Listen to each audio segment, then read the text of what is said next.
Olá, pessoal, sejam bem-vindos. Não esqueçam de colocar o nome e o número do seu registro aí do ladinho, por favor.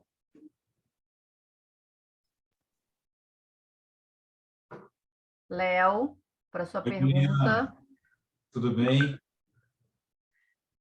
já já eu te apresento. Beleza.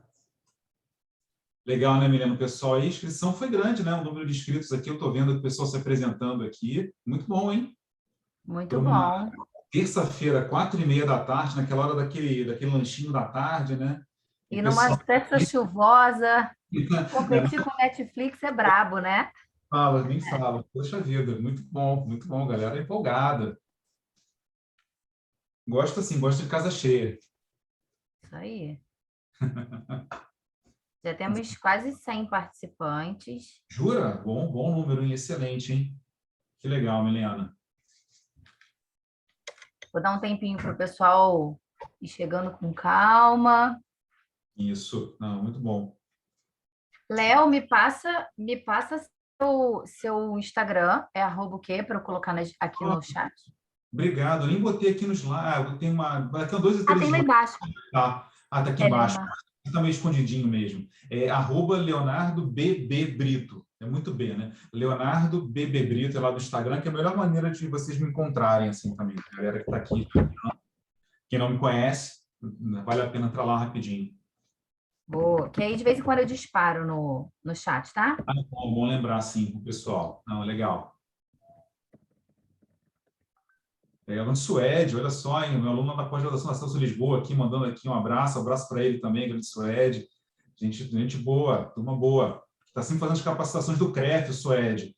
Eu sempre vejo ele postando no Facebook. E ele é um cara que compra muito aqui a ideia aqui do CREF 1, né? Que é sempre valorizar mesmo aqui os profissionais, capacitando, que está dentro da missão, também dos valores fundamentais do CREF 1, que é justamente isso, né? E o Suede é um desses alunos que está sempre fazendo bom proveito aí do que a gente oferece aqui para a galera da educação física. Muito legal. Bom, pessoal, eu vou iniciando. Vou apresentar o professor Léo. Professor Léo Brito, estou tendo essa honra de moderar o seu curso. Eu já fui aluna do Léo em alguns cursos, conheço o Léo de algum tempo, acompanho o trabalho dele é excelente. Então, quem não segue ele nas redes sociais, já já eu ponho o arroba dele aqui no chatzinho.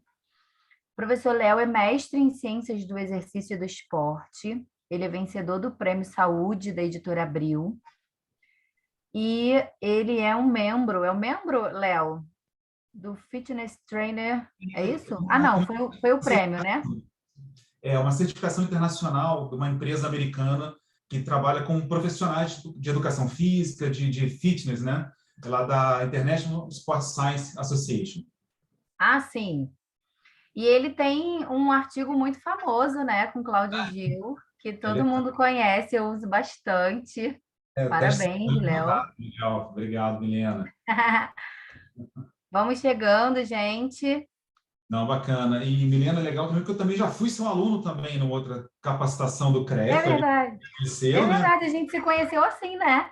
Tem, acho que aproximadamente 3 anos. Então, assim como as pessoas que estão aqui assistindo a gente hoje, eu também estava do lado de lá, entendeu? Também assistindo você falar sobre um treinamento para idosos, isso há 3 anos atrás. E hoje a gente está aqui também, dando a palestra, fazendo a apresentação. Então, isso que é bacana aqui também do CREF1, porque ele dá oportunidade para todos para virem falar e também se capacitar. Então, assim como vocês que são profissionais da área, eu também busco me capacitar por essas formações do CREF, né? Quando eu fui presencial naquela época, né? Naqueles tempos, né? Eram presenciais, e agora a gente está aqui no online, mas acho que nunca teve tanta capacitação quanto agora, quanto nos últimos anos, quanto deu um ano para cá, o que teve de capacitação foi um negócio absurdo. Só essa semana, então, nem se fala, né?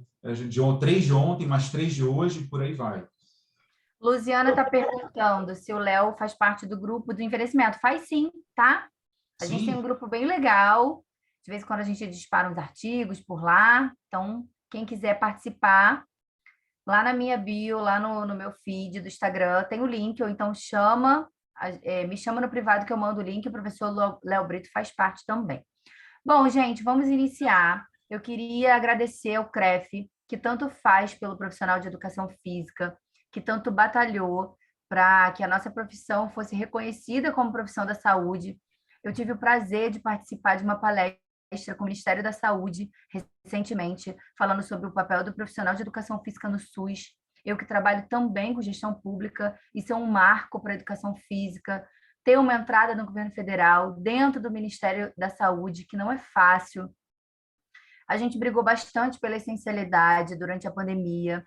A gente teve aí mais de 30 municípios com lei sancionada, isso é outro marco. A gente também continuou a luta durante a pandemia para manter as academias abertas. Então, para quem não sabe, o conselho e suas comissões, né, que é a capilarização do conselho, né, levando informação até o profissional da ponta, sempre esteve aí nessa batalha. E a briga também pela prioridade na vacina, né? Alguns municípios conseguiram priorizar o profissional de educação física na tomada da vacina. Então, o meu muito obrigado ao nosso conselho. Eu sempre costumo dizer que eu vim de uma família de ciências exatas, né? Meus pais são arquitetos, o meu marido engenheiro, e por muitos anos o meu pai foi conselheiro do CREA, muitos anos. E eu nunca vi um conselho tão bem estruturado, que tanto faz pelo profissional, igual o Conselho de Educação Física. Então, eu só tenho a agradecer por estar aqui hoje, por ser docente, por estar aqui hoje também, tendo a oportunidade de estar absorvendo todos os conhecimentos do nosso mestre Léo Brito. Então, Léo, é com você. Legal, Milena, obrigado pra caramba pela apresentação. Também é uma honra estar aqui também sendo mediado por você, né? A rasgação de seda aqui, né? E aí, mas é verdade, né? Isso aí é super real. E também, assim, é muita alegria também que eu recebo esse convite aqui do CREF1, né? Eu já ministrei outros cursos também pelo CREF, e esse é mais um. Então, assim, nessa semana, uma semana tão especial como a Semana do Profissional de Educação Física, eu acho que isso é incomparável. Assim, eu estou no mercado desde 2000, né, e o conselho foi criado em 98, então assim, estou há 21 anos com isso. Então, eu peguei um período em que eu treinava como aluno em 1994, e vi como é que foi, como é que aconteceu a mudança de outro patamar aí, né, parafraseando o filósofo, como é que deu um outro patamar a profissão de educação física com a criação do conselho em 98, e eu trabalhando em 2000, já estagiando, e vendo toda essa transformação da categoria, de como é que era quando eu era aluno, para quando foi virar professor, estagiário e tudo mais. Então, assim, o papel do CREF1, ele foi fundamental para isso, assim, né? E eu vejo também, e recomendo que vocês deem uma procurada na declaração de missão, visão e também dos valores fundamentais também do CREF1, e você vê que essa capacitação que está acontecendo agora e outros cursos que tiveram estão exatamente de acordo com isso, que com essa valorização do profissional, com toda essa questão também de você também ter essa, que a Milena falou super bem, do reconhecimento da educação física na área de saúde. Então, assim, eu acho que é fundamental estar aqui, é muito importante, vamos aproveitar ao máximo esse tempo que a gente tem juntos, porque o que vocês vão ter essa semana é quase uma pós-graduação sobre a nossa área, então é incrível isso. Já recomendo que esse é o momento para vocês printarem aqui a tela e já postarem nas redes sociais de vocês, né? Porque, assim, 4h30 da tarde, com esse tempo aqui de chuva aqui, não vou mostrar minha janela para vocês, mas com esse tempo meio friozinho, tem gente que eu sei que deve estar assistindo até embaixo da coberta aqui a apresentação, mas está aqui vendo, né? Então, assim, printa, vocês têm que divulgar essa informação, amanhã é o nosso dia. Amanhã é o nosso dia. Então, printa essa tela, já bota as hashtags que estão aqui em cima, ó, CREF1, eu sou CREF1, e não esquece também de me marcar, tá? @LeonardoBebeBrito, porque os slides deram um trabalho para fazer, que vocês não têm ideia. Então, também nada mais interessante é que vocês postem também. E pode botar também aquela postagemzinha com aquela frase do tipo, um dia vão dizer que foi sorte, o meu investimento de tempo é o seu resultado, aluno, vem comigo, entendeu? Tem várias aqui, eu afiando o meu machado. Então, assim, tem várias frases legais que vocês podem colocar, então aproveita que o momento é esse, tá? Coloquem mesmo, divulguem. Então, assim, eu estava comentando com a Milena que, assim, eu sou exatamente como vocês. Eu estou formado em educação física, eu trabalho, já dei aula, estava dando aula agora há pouco, cheguei para cá, agora em casa, para poder abrir a câmera, me arrumar aqui certinho, para a gente poder fazer essa apresentação, mas eu estou nesse corre, que nem vocês, resolvendo os BOs da vida também de trabalho, dando as minhas aulas. Estou dando aula hoje às 7 da manhã, estou dando aula. Eu sei que tem gente que está aqui que também está dando aula até mais cedo do que isso, que acordou mais cedo do que eu. Terminando aqui, eu vou dar outra aula também. Então, assim, eu sou exatamente como vocês. Então, tem um pouco, eu sei das dores que a gente tem na nossa área na hora da prescrição. Então, assim, eu sou formado pela FRJ. Se tiver alguém aqui formado pela FRJ, bota aí no chat aí que eu vou dando uma olhada. E depois eu fiz uma pós-graduação pela Gama Filho, que descansa em paz, né? Gama Filho, não sei se alguém aqui era da Gama, saudosa Gama, né? Lato Senso. E aí, depois disso, eu fui fazer meu mestrado pela Gama e meu diploma acabou sendo pela UERJ, porque foi naquele finalzinho lá da Gama Filho e tudo mais.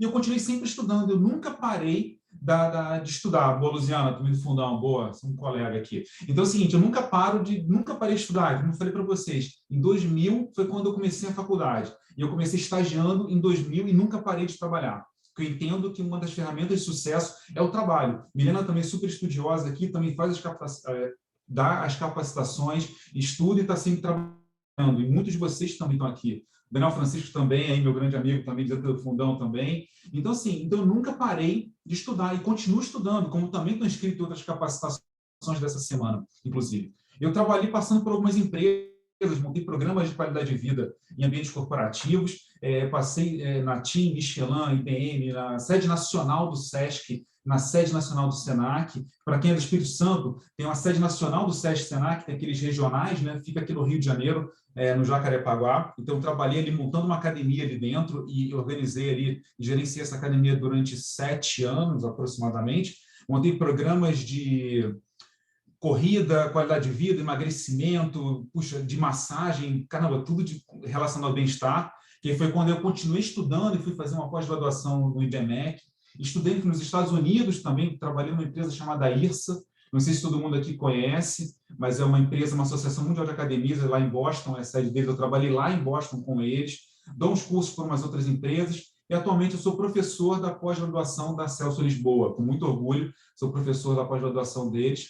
E para quem quiser, depois me adiciona aqui no Instagram, também está o meu Facebook aqui, meu Instagram ele é aberto, mas me segue lá para vocês verem algumas notificações. Eu tenho 10 vídeos que são artigos científicos comentados na área de exercício físico. São vídeos que duram 10 minutos. 10 vídeos, 10 minutos. São bem objetivos, bem sucintos, bem direto ao ponto, mas são atualizações que eu faço. Eu tenho que fazer uma segunda temporada. Eu fiz a primeira temporada do ano passado, eu tive Covid, eu quase bati as botas, e aí meio que dei uma paradinha.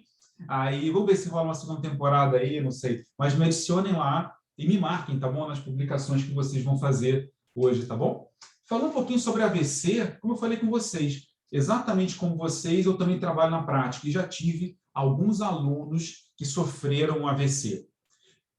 Se alguém aqui teve algum aluno ou alguém próximo que teve AVC, coloca para mim no chat, só para ter uma ideia assim, de quantas pessoas tiveram mais ou menos, só dá uma publicada aí, porque eu quase brinco, né? A Milena também já tem alguns alunos, que quem não teve, fica tranquilo que um dia vai ter.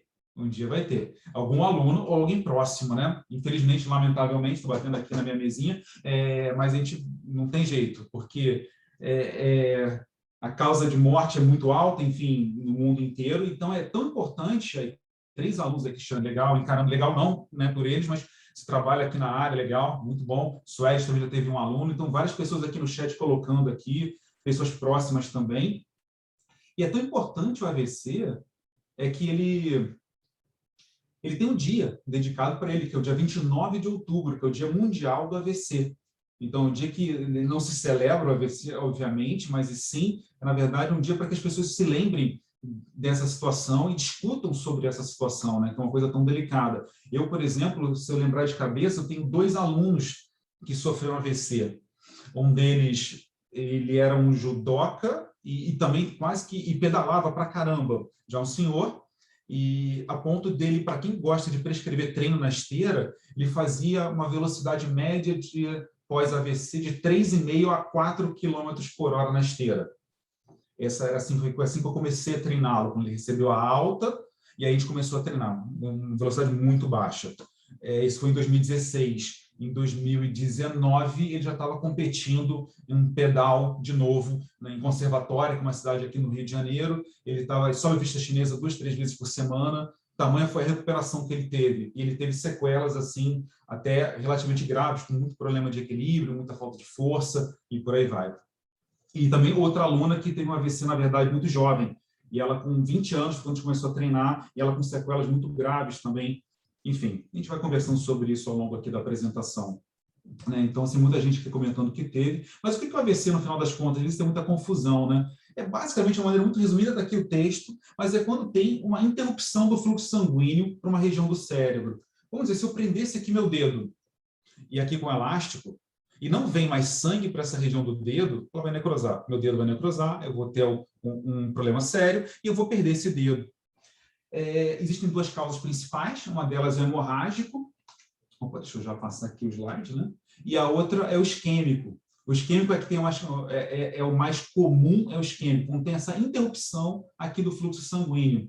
E o hemorrágico é quando tem um vazamento, um extravasamento do sangue, uma hemorragia, não é isso? Então, assim, é a mesma coisa. Então, se eu prender aqui meu dedo e não passa mais sangue, meu dedo vai ficar alterado. Se eu paro para circular sangue em alguma região do cérebro, por conta de algum desses vasos, e oxigenar o meu cérebro, eu também vou ter um problema. Vocês já viram aqui que existem pessoas que sofreram AVC e tem gente que fica de um jeito e tem gente que fica de outro, com sequelas diferentes. Não sei se alguém aqui tem de repente, algum insight aqui, alguma ideia do porquê que isso acontece. Alguém tem ideia do porquê que isso pode acontecer? De que, às vezes, algumas pessoas têm alguns comprometimentos e outras não têm quase nenhum, ou são tão diferentes dos comprometimentos? Se alguém tiver alguma ideia aqui, pode escrever no chat aqui também. Ah, e tá vendo o Ramon aqui comentando aqui que a mãe dele sofreu um AVC isquêmico, mas não teve sequelas graves. Deixa eu ver aqui também. O Jonathan aqui comentando, acho que é o Jonathan, não sei, não deu para ver aqui direito, mas também ele comentando também que dependendo das áreas diferentes do cérebro. Eu acho que vocês estão muito bem aqui na ideia de vocês. Daqui a uns 2, 3 slides eu vou falar um pouquinho mais sobre isso. Alguns dados que são quase epidemiológicos, mas são interessantes, é que aproximadamente 6,8 milhões de mortes em 2019. 2020, esquece conta, tá bom? Com Covid, com tudo, a gente deixa para mais alguns anos conseguir analisar isso melhor, tá? Mas 6,8 milhões de mortes em 2019 no mundo inteiro. Esse dado é dessa publicação do Kim. Aliás, qualquer artigo que vocês quiserem, então é só vocês falarem comigo no privado lá pelo Instagram, que eu mando com o maior prazer o artigo. Tá? Sem nenhum problema, só falar exatamente qual que eu mando, prazerzaço a gente poder discutir sobre isso, tá bom? E também tem dados também da Organização Mundial de Saúde também, que também fala exatamente esse mesmo dado. 6 Na verdade, a OMS dá 6,7 milhões, e essa outra publicação vai para 6,8, mas, enfim, 6,7 para 6,8, resumindo, né, é gente pra caramba. Né, no final das contas. É a segunda maior causa de óbitos no mundo. Isso varia de país para país, porque existem hábitos e genética, né? Então, isso varia um pouquinho, mas no mundo todo, uma ordem geral, é a segunda maior causa de óbitos no mundo. Perde para alguns problemas cardiovasculares, e depois também e câncer costuma ficar em terceiro lugar, normalmente fica por aí. E 2/3 dessas pessoas que tiveram AVC, elas precisam de um programa de reabilitação. E aí, nesse ponto de reabilitação, a apresentação de hoje, ela não é sobre reabilitação cardíaca, reabilitação pós o AVC, não é isso.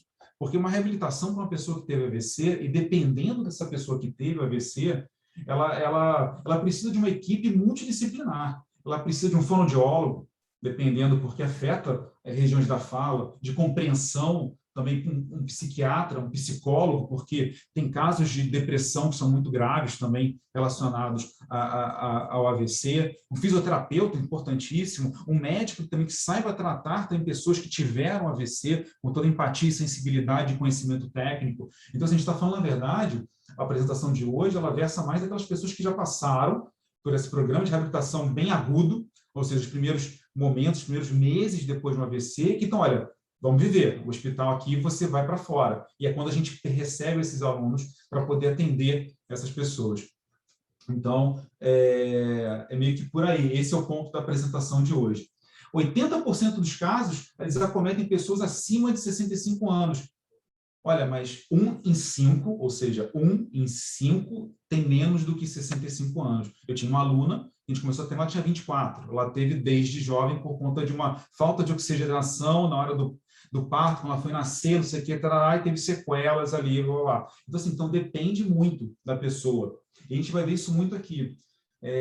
Porque também dependendo de como foi esse AVC, a gente vai ter uma abordagem também diferente. Então, assim, eu vou dar uns resultados totalmente baseados em evidências do que a gente tem que fazer, mas também com a sensibilidade para a gente trocar informações para ver, olha, isso aqui é teoria, mas na prática, como é que a gente deve melhorar e trabalhar melhor isso? Para que quem já tem um aluno que tem AVC e está meio seguro para trabalhar, já sentir segurança para já amanhã, hoje mesmo, já falar isso. Por isso que eu acho que é importante vocês printarem as telas, que vocês acharem mais importantes, e se vocês têm parentes ou alguém próximo, ou alunos mesmo, às vezes é um benchmarking, falar, olha, eu estou estudando sobre AVC. Às vezes tem um aluno que conhece alguém, algum parente que sofreu AVC, um aluno seu próximo, que pode te indicar para atender, que você passa a ser uma pessoa capacitada, ou está no mínimo, está estudando sobre aquilo e está se interessando, e pode ser um primeiro grande passo para vocês. E outro detalhe interessante é que 30% dos AVCs são repetidos. O que isso significa? Uma pessoa que teve AVC, ela tem 30% de chances de ter novamente um AVC, ter um segundo AVC. E isso a gente tem como diminuir ou amenizar essa probabilidade. Esse 30% dos casos, ou seja, a cada 10 casos de AVC, 3 vão ser um AVC recorrente, vai ser um novo AVC. Galera, tudo claro aqui, né? Eu acho que esses dados aqui epidemiológicos são bem interessantes e bem chocantes também. Isso eu peguei de várias publicações do American College, do King, então, sim, várias e várias publicações aqui para poder dar esses dados resumidos para vocês. Passando aqui o slide. E esse daqui é o slide do print, tá? Esse é o slide do print, porque são as causas ou os fatores de riscos para que se tenha um AVC. Eu coloquei aqui em azul, dentre todos essas causas aqui, o sedentarismo. Por quê? Hipertensão, diabetes, tabagismo, etilismo, consumo de álcool. O etilismo é um grau acima, tá? Um pouquinho elevado, mas, vamos lá, doença arterial coronariana, obesidade e o colesterol elevado são condições e causas, fatores de risco quase que primários para um AVC. E eu acho que é importante, nesse momento, vocês chamarem a atenção do sedentarismo e marcarem CREF1 não para, eu sou CREF1, para que vocês coloquem e façam essa hashtag, porque vocês estão se capacitando aqui pelo CREF. Então, acho que esse é um momento importante e mostrar para vocês nessas redes sociais o que vocês estão estudando e a importância total da atividade física para você poder fazer e até como prevenção mesmo. Vou mostrar um slide daqui a pouco, como prevenção da atividade física para um futuro, uma possibilidade de um AVC. Então, assim, é hora de printar, me marca, tá? Não esquece, tá no canto inferior aqui direito, ó, meu arroba do Instagram, então me marca lá, @leonardobbbrito. Então, vocês, por favor, coloquem para mim. E tempo é fundamental também no momento de um AVC, né? Tem um pessoal perguntando sobre AVC silencioso, não sei o que, tarará. A gente tem que ter os sinais, né? Normalmente a gente não vai falar sobre esse escopo aqui de como identificar um AVC, mas lembrando sempre, fala, movimentação dos braços, né, também, e então, assim, fala, confusão de braços, um sorriso também meio que desconexo, ou seja, uma coisa quase que torta, né, você não consegue ter uma simetria no que você está, num sorriso, pedindo para a pessoa sorrir, por exemplo, falar e agir. Você conseguindo interpretar esses 3 sinais principais, o mais rápido possível, você tem que tentar entrar em contato e, de preferência, marcar a hora que você identificou esses sinais, porque para quem vai socorrer lá na frente, é importante saber quanto tempo foi que essa pessoa começou a desenvolver sinais de um AVC, se ela tiver realmente um AVC, se não for outra coisa, obviamente, mas a gente tem que estar sempre alerta. E sabendo que 80% desses casos são com pessoas acima de 65 anos. Respondendo a pergunta aqui do chat aqui que foi feita. Milena, pode falar. Não, eu ia fazer exatamente essa pergunta da Ana Clara sobre o AVC silencioso. Eu vi aqui no chat, aqui eu já mandei porque a pergunta foi boa, aí aproveitei logo para responder. Eu fico meio príncipe aqui também, vendo o chat, me vendo aqui na câmera, no maior ego possível, e também vendo o slide aqui, está tudo certinho, né? Mas vamos lá. Obrigado por ter marcado aqui e está seguindo. Fiquei feliz aí, acho que foi a Aline Cristina, muito bem. E sigam também a professora Milena e também a professora Fernanda Couto, por favor, tá bom? Aqui tem que ser um negócio inclusivo. Vamos embora. Mais alguns dados interessantes. Só no Brasil, acontece, em média, 100 mil óbitos por ano decorrentes de AVC. E nos Estados Unidos, são 800 mil casos de AVC por ano. São coisas diferentes, ok? No Brasil, são 100 mil óbitos, 100 mil mortes por AVC. E nos Estados Unidos são 800 mil casos de AVC, sendo que 2/3 desses casos eles requerem um programa de recuperação, reabilitação, enfim, alguma coisa que passe a ter depois. Então, isso é importante para caramba. Mais uma vez, lembrando que o nosso papel é importantíssimo no pós-AVC, porque essas pessoas que elas tiveram AVC, elas estão extremamente inseguras. Eu vou falar mais sobre isso daqui a pouco, mas elas estão extremamente inseguras de voltar à vida normal delas. Então, o nosso papel é fundamental para restabelecer essa confiança nessas pessoas. Não estou falando nem passando na frente de um trabalho psicológico, mas a gente sabe que o exercício físico ajuda muito na nossa força mental, enfim. Então, a gente tem um papel muito importante, muito interessante. Voltando aqui uma das perguntas aqui que eu fiz lá no começo da apresentação, e que um de vocês já me respondeu, que foi o seguinte: por que alguns AVCs têm mais sequelas, ou rendem mais sequelas do que outros? Porque às vezes você vê uma pessoa que você nem acredita que ela tem um AVC, ou então você tem que reparar muito para que você perceba isso. Porque se lembra naquela aula de anatomia, de fisiologia neuromuscular, das aulas de anatomia do sistema nervoso lá atrás e tudo mais, que o cérebro, cada parte do cérebro é responsável por uma coisa. Vocês lembram disso? Então, aqui é uma figura que, resumida, a gente já viu isso na graduação, mas é sempre bom lembrar. A gente esquece um pouco isso, porque o AVC ele vai dar o problema, enfim, dar as sequelas, dependendo da área que foi afetada, ou seja, a posição, e da quantidade também de área afetada. São 2 pontos. Porque se pegar uma área específica, por exemplo, você pega aqui em amarelinho, aqui, logo frontal, está em inglês, mas dá para a gente ver, na verdade, aqui é uma revisão. Então, a gente pega, por exemplo, questões relacionadas mais cognitivas, de planejamento, julgamento, resolução de problemas. Agora, se pegou esse lobo frontal daqui, se pegar, por exemplo, um cerebelo, a gente sabe que afeta questões motoras, ao equilíbrio também muscular, então, a tarefas mais finas também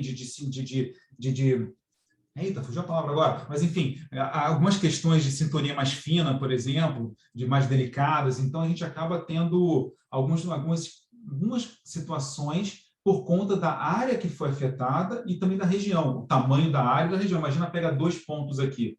Só que muitas dessas regiões, elas também não são, elas não respondem por apenas uma coisa. Por exemplo, a parte motora tem mais de uma região. Então, por isso você vê, olha, mas a pessoa está andando, mas afetou uma área motora. Boa, habilidade motora, fina, exato, Gisele, muito bom, obrigado. Destrezas, exato, esse é o ponto que eu queria falar da parte fina, exatamente, desenvolvimentos finos. Obrigado pela ajuda. E aí é o seguinte, então você vê que parte motora não é apenas uma área que é responsável, tem mais de uma área, mas às vezes a pessoa anda, caminha, mas uma coisa para fazer um movimento mais fino, mais delicado, e não consegue fazer. Mas somente movimentos muito abruptos. Ou o contrário, a pessoa anda muito devagar e não consegue ter movimentos muito rápidos, mais imprecisos. Tem gente até, aí eu não sou fisioterapeuta para falar isso, mas eu vejo estudando por aí, né? E tem aquele lance também das áreas do cérebro, lado direito, lado esquerdo. Não sei se vocês se lembram disso, né? E o lado esquerdo normalmente é associado a questões mais de lógica. E a parte direita a coisas mais criativas, né? Vamos deixar de uma maneira bem aberta aqui explicando, né? Lado esquerdo, left logical, LL. Lado esquerdo, parte lógica. Parte direita, como se fosse uma coisa mais de criatividade. Então, dependendo também do lado que é afetado, você pode ter ou não algumas sequelas relacionadas a um conhecimento mais lógico, de maneira muito, estou falando de um jeito muito genérico aqui, mas, por exemplo, resolução de um problema matemático, por exemplo, talvez se afetar o lado esquerdo, a pessoa vai ter um pouco mais de dificuldade para uma resolução disso.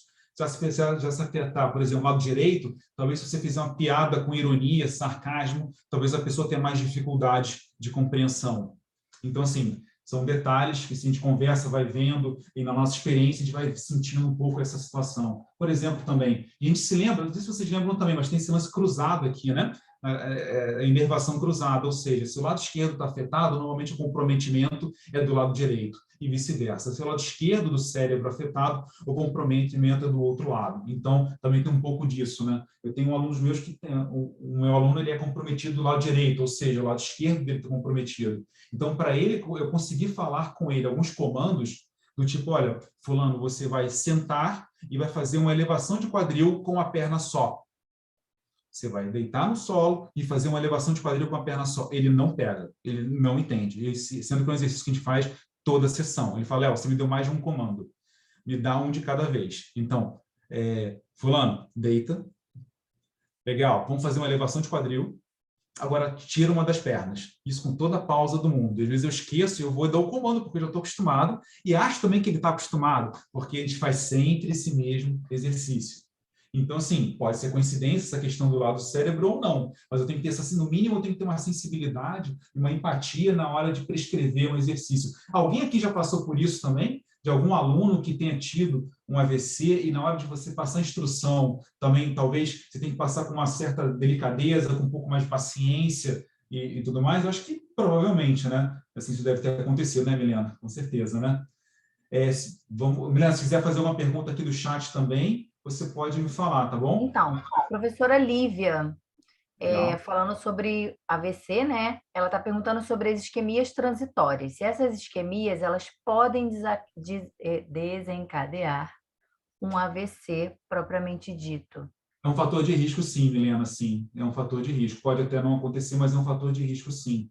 É uma pena, assim, mas pode nunca acontecer, mas é um fator de risco, sim. Por Até exemplo, porque as causas e os sintomas são bem parecidos, né? sim, exato, exatamente. Porque a isquemia é justamente também essa falta de passagem de sangue, né? Então, assim, com ser transitória, eu tenho um aluno que tem, eles chamam de tilt, né? Mas eu acredito que seja uma isquemia transitória. E já 2 vezes treinando ele, e ele é um aluno que eu faço sempre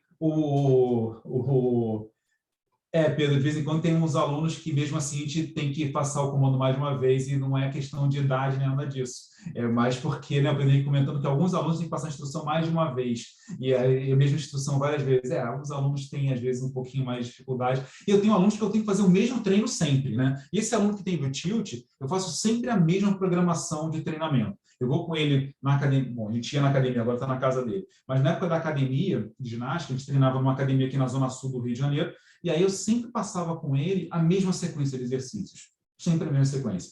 Aí teve um dia que ele deu uma empacada.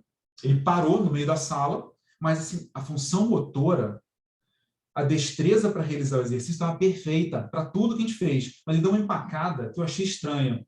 Muito estranho. Aí é o lance de você também estar observando o seu aluno o tempo inteiro. Então, deu uma empacada, mas engraçado, ele sabe qual é o exercício que a gente vai fazer agora, ele sabe que faz uma máquina, depois vai para outra, estava vazio, não tinha desculpa. Aí eu comecei a puxar assunto, que era a época de eleição, das últimas eleições presidenciais. Eu perguntei, pô, fulano, você vai votar onde? E esse meu aluno mora no Leblon, vida toda ali no Leblon, e blá, blá, blá. Aí ele falou, vou votar em Copacabana. Aí eu achei estranho, porque assim, não fazia sentido lógico na minha cabeça, eu não sabia onde ele votava. Mas eu comecei a puxar assunto. Aí eu perguntei, e fulano que está concorrendo, sem citar nomes, e fulano que está concorrendo para a eleição, não sei o quê, né? E ele, como? O quê? Aí eu assim, não sei, vai. E ela falou, cara, já era. E eu tinha um telefone de emergência da esposa dele, liguei para ela, a gente parou o treino, e super tranquilo também, que nem sempre isso acontece. Muitas vezes também a pessoa é resistente a parar o treino, principalmente quando está em público com outras pessoas. Nesse caso, dei muita sorte, porque eu falei com ele, vamos sentar ali na lanchonete rapidinho, não sei o quê, e eu ligando para a esposa, que foi buscá-lo na academia de ginástica para levar para o hospital. Então, assim, deram como um tilt. Mas, na verdade, certamente foi uma isquemia transitória, né, esse assunto. Léo, você consegue voltar um pouquinho o slide? Porque o professor Alain ficou com uma dúvida sobre o acometimento do lado esquerdo. Ah, Afeta qual área que afeta quando a pessoa tem um AVC que acomete o lado esquerdo do cérebro? normalmente com processos lógicos, lado esquerdo sempre com processos lógicos. Aqui é um corte, não é transversal esse, é o nosso sagital aqui, né? É um corte sagital aqui do cérebro, né? Então aqui, na verdade, sim, os slides estão todos disponíveis, tá bom? Depois vocês podem dar uma olhada lá, tá? Se quiserem alguma informação depois eu passo para vocês. Então, assim, na verdade, isso aqui é um corte sagital, você está dividindo direita e esquerda, mas o lobo frontal, parietal, enfim, né? Ele pega os dois lados. Então, assim, mas o lado esquerdo, normalmente, ele acomete o lado lógico. Para quem lembra do inglês, né, left logical, L, left logical, então esquerda lógica. E o outro, o direito é o resto. O resto é o quê? Criatividade. Então, com um pensamento abstrato, é você conseguir pensar, imaginar no plano das ideias as coisas. Eu falo, às vezes, para um aluno meu, olha, a gente vai fazer, mentaliza o exercício que a gente vai fazer, ele não consegue mentalizar. Então, isso é uma coisa mais abstrata um pouco.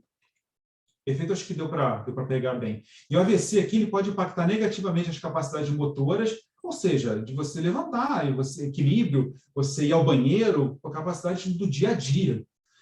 Você conseguir, aqui no início, né, uma equipe, como eu falei para você, de uma reabilitação pós um AVC, você precisa ter de um terapeuta ocupacional, porque às vezes tem que adaptar talheres, cadeiras para as pessoas, porque fica ruim para a pessoa até botar um garfo na boca, por exemplo. No AVC, ele acomete isso. Imagina, você usar 2 talheres, um garfo e uma faca, e você teve uma sequela. Isso baixa muito a autoestima da pessoa, ou seja, eu entro aqui nos aspectos relacionados à emoção, aspectos emocionais, depressão, ansiedade, a sensação de incapacidade também. Então, a gente tem que estar muito alerta a tudo isso. Habilidades sensoriais e sentimentos, a cognição também. E cognição, quando eu falo, por exemplo, de matemática, de contas, de você imaginar uma conta. Você está numa... Olha, eu tenho que fazer uma lista de alguma coisa para comprar no mercado, eu tenho que imaginar isso. Na minha cabeça está aqui. E, às vezes, um AVC pode afetar também esse tipo de pensamento cognitivo.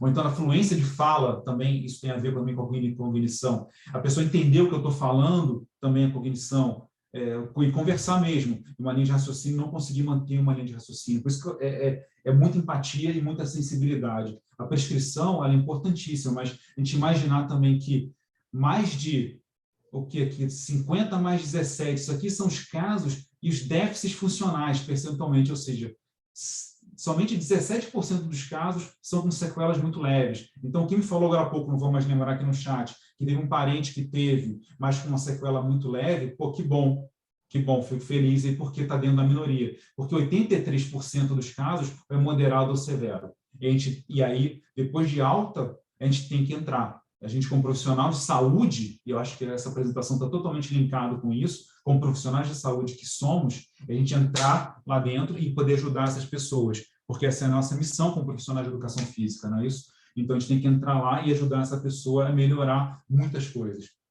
Porque algumas recomendações... Opa, mais um slide para printar, hein?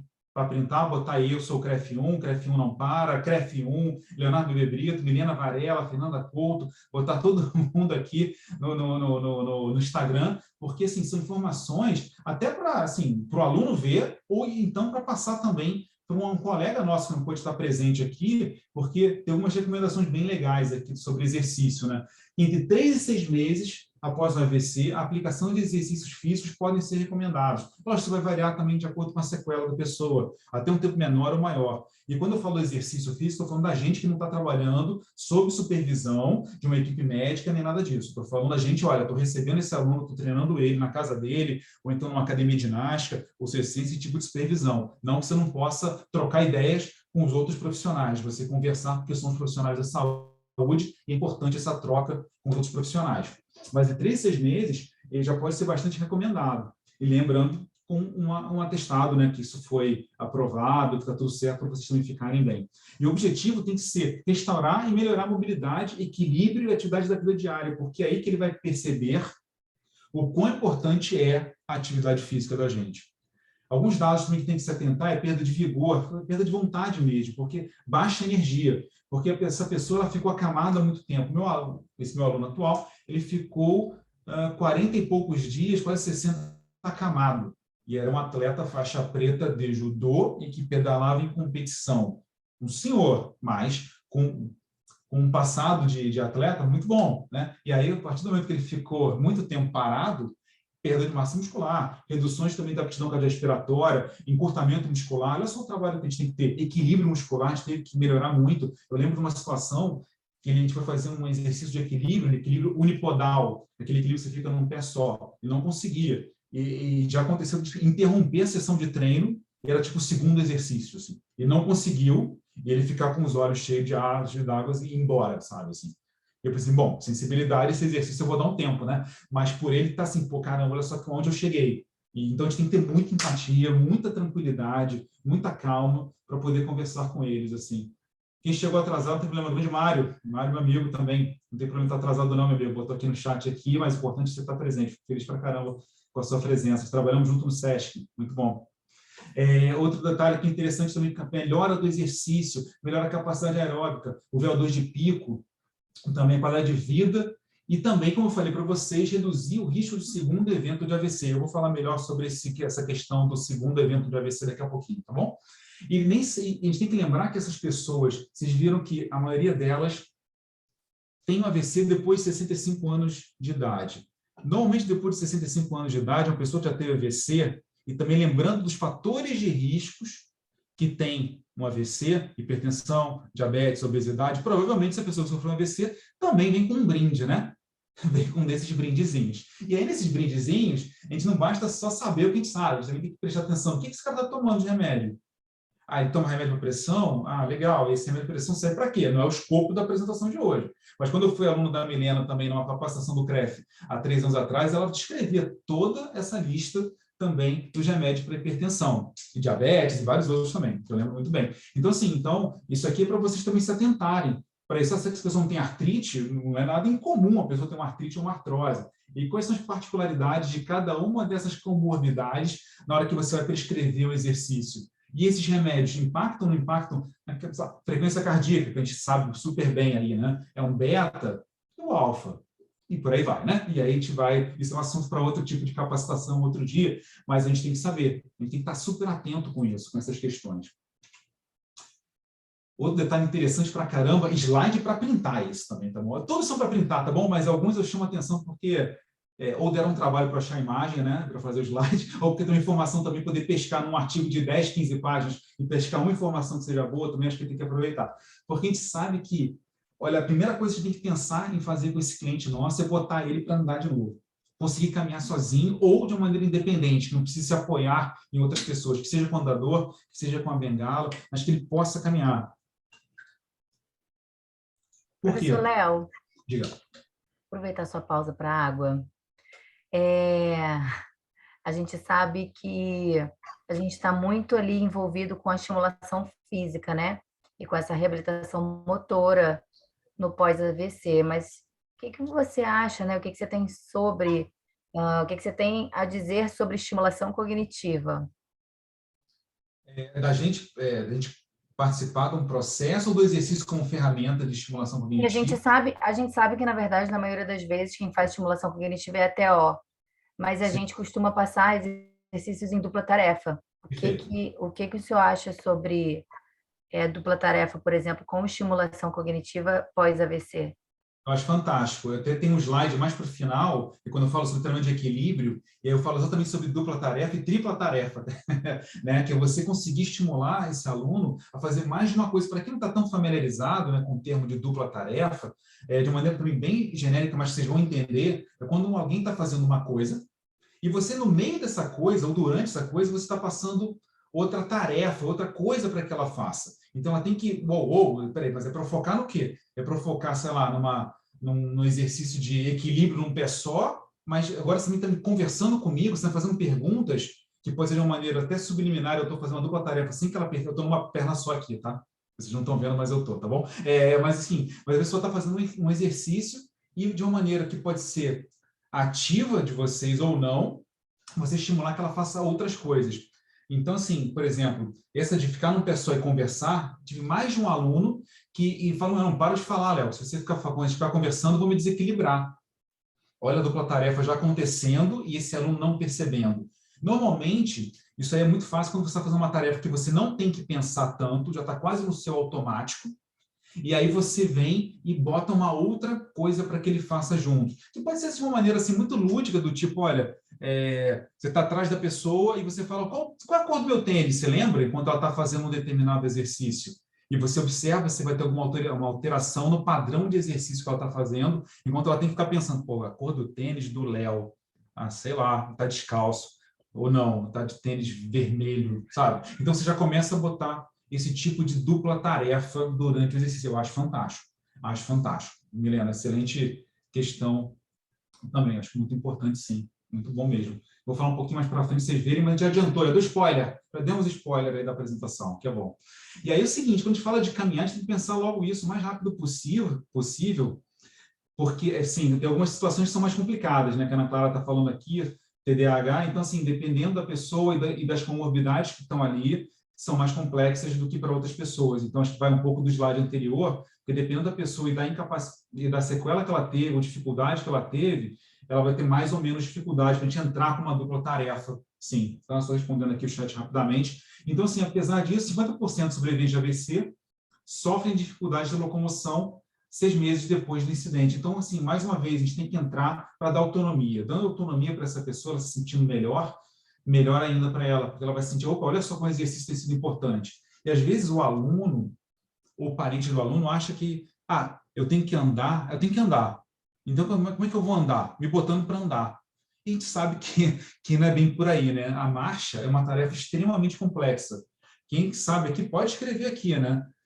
Como é que a marcha não é só você botar a pessoa para andar. Se você não precisa de mim, não precisa de a gente, qualquer pessoa fica do lado e bota para andar. É uma integração de músculos se coordenando, flexionando, estendendo, desligando, acionando, ligando, para que essa pessoa consiga caminhar e marchar e andar. Então, assim, é uma integração muito mais complexa, tem que ter equilíbrio. Então, a gente tem que fazer exercícios isolados, exercícios também complexos, também combinados, para a gente conseguir fazer essa pessoa caminhar.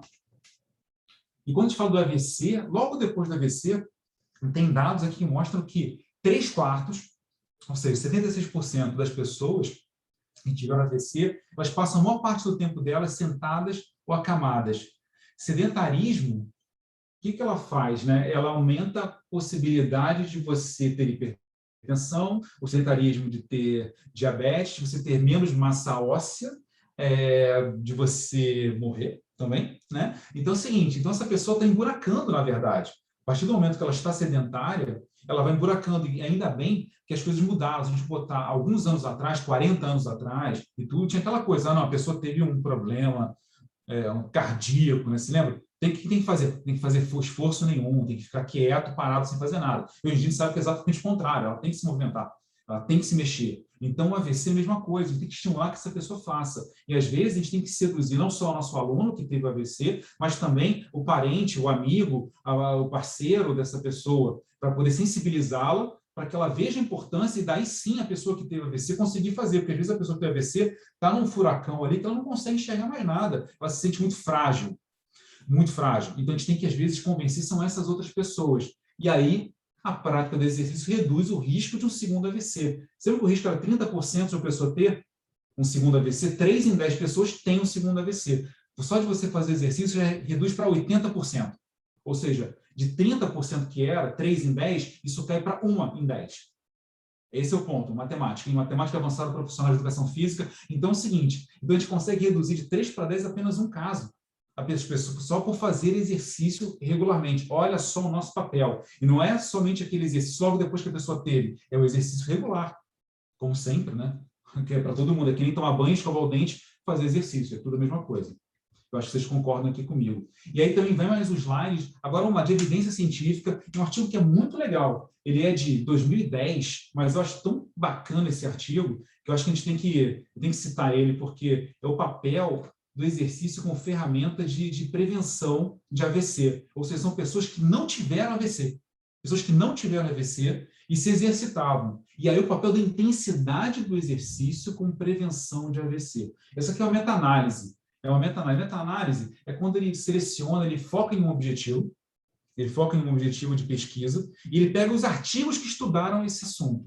Então, ele pegou os melhores artigos por vários critérios de filtros para poder chegar nos melhores. Ou seja, eles pegaram aqui 992, 1.000 artigos, eles pegaram 1.000 artigos para pegar os 13 melhores artigos sobre exercício e prevenção de AVC. E a conclusão é o seguinte, olha, a gente já sabe que o exercício previne, mas qual seria a intensidade melhor para isso?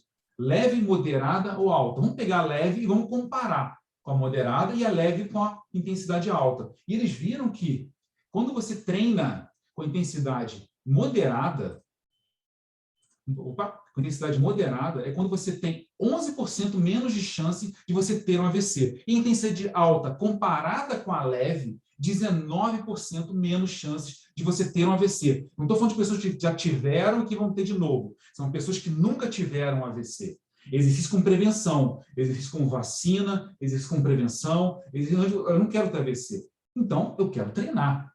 Se eu tenho um caso na família, se eu tenho um parente próximo, caramba, será que isso não é algum fator de risco em algum grau para mim? Em algum grau? Ou então, será que se eu tenho também, eu sou uma pessoa hipertensa, poxa, caramba, o exercício já previne a hipertensão, o exercício já trata a hipertensão, caramba, já diminui o risco de eu ter um AVC. Eu não posso ter algo que vai me comprometer o resto da minha vida, que eu posso ter uma sequela para o resto da minha vida. Então, eu tenho que treinar. E, assim, o leve aqui é aquela caminhada normal, é aquela coisa que você vai em qualquer profissional da saúde que não está invadindo a nossa área, ele fala para aquele seu paciente, olha, é importante que você faça exercício. É o quê? Caminha 3 vezes por semana, 4 vezes por semana, meia horinha. Não tá errado, não está errado. É que nem te falar, olha, você vai comer frango, tira a pele, é melhor. O nutricionista vai dar uma informação muito melhor do que a gente está dando, mas faz bem? Faz bem, tira a pele. Mas para você treinar com intensidade moderada e a alta, aí a gente entra. O que é moderado? O que é alto para um e moderado para o outro? O que é leve para um e para o outro? Com intensidade, que alta a gente pensava botar os senhores para correr, né? Não, não é isso. A gente vai fazer com a intensidade que seja própria para ele. A gente já estudou para isso. Olha que slide bacana, hein? Mais uma vez, hein? Isso aí é para printar e marcar aqui, né? E marcar, né? Por favor, CREF1, eu sou o CREF1 e o CREF1 não para. Por favor, já marquem agora aqui. Marca também a professora Milena, pode marcar também a professora Fernanda Couto. Por favor, marquem aqui. Façam um slide, me adicionem, botem nos stories de vocês também, por favor. Tá bom? Galera, alguma pergunta aqui? Eu estou passando Léo, no gás aqui. São 6 horas, o assunto é bom, o assunto é quente. Então, a gente não para aqui. Diga lá, Milena. ainda falando sobre caminhada, a professora Bárbara, em relação ao padrão motor, né? O AVC acarreta o padrão flexor. O que fazer para ajudar? Isso acontece, sim. Você pode ver flexão em vários sentidos, né? Uma das questões é até a postura também, que às vezes a pessoa fica numa posição até mais fletida, ou hipercifose. Você vê também que dependendo do pé, pode ter aquele drop fit, não sei, sei lá, eu tô aqui até meio caído, assim, não sei em português. Então, assim, que é o drop fit, né? Drop foot, que é um pé mais solto, assim, também, que às vezes as pessoas tropeçam. Eu tinha aluna que teve sequela de AVC, que o pé dela era totalmente solto. Então, às vezes, ela me ligava para cancelar o treino, porque ela caía. Então, andava na rua, a vida que segue, né? A vida continua, a vida não para. Então, ela ia fazer as coisas dela, me ligava, pô, Léo, caí no chão, estou toda arrebentada, hoje não tem treino, por favor, e tudo mais. Então, assim, tem vários padrões que afetam a marcha, sim. Então, assim, um trabalho de mobilidade, eu acho que é muito interessante. Um trabalho de flexibilidade ajuda bastante também, né? Eu acho que isso aí são condições que a gente consegue melhorar. Logicamente, tem um limite que a gente não consegue ultrapassar, mas a questão também é chegar nesse limite logo. Às vezes, dependendo da pessoa e da sequela, uma estratégia que pode ser, falando por experiência, ok? É você tentar trabalhar bem, se a pessoa tem apenas um lado comprometido, você trabalhar bastante o outro lado, porque você sabe qual é o teto de um dos lados, e o outro você, olha, vamos treinar, porque quem segura a onda é o lado bom, né? Aqui, tudo entre aspas aqui, ok? Mas é o lado bom, ele que segura, então a gente tem que forçar, fortalecer o máximo aquilo, se aquele falhar, eu não posso contar com o outro, então eu tenho que trabalhar bastante ali. Vão ser uma experiência prática, não é baseada em evidência alguma, tá bom? É apenas uma experiência prática que eu estou passando para vocês, mas eu penso um trabalho bem feito de mobilidade, que eu pergunto, padrão flexor, um trabalho bem feito de mobilidade, sabendo quais são os limites que a gente tem, um trabalho de flexibilidade bem feito, eu acho que isso já ajuda bastante a pessoa. Às vezes compromete no equilíbrio, né? Isso é uma questão meio chatinha às vezes. Vamos falar sobre treinamento aeróbio agora, prescrição de exercícios. Isso aqui não é receita de bolo, tá bom? Isso aqui é baseado em evidência científica para vocês se inspirarem. Nada vale mais do que a experiência e o contato de acompanhamento presencial de vocês. E sempre anotem tudo que vocês estão prescrevendo, que vocês passam a ter o que vocês sabem que vocês estão fazendo, tem acompanhamento do seu aluno, tem um histórico, para vocês daí conseguirem continuar prescrevendo e sabendo por erros e acertos o que vocês podem fazer. Com relação ao treinamento de exercício lateral, também que o Yuri aqui fez uma pergunta aqui no chat, que é uma pergunta boa, inclusive, os dois exercícios são importantes, tanto o bilateral quanto o unilateral. Isso aí super, super tranquilo, os dois são bons. Normalmente, assim, a gente acaba regulando pelo peso do membro mais fraco, a carga.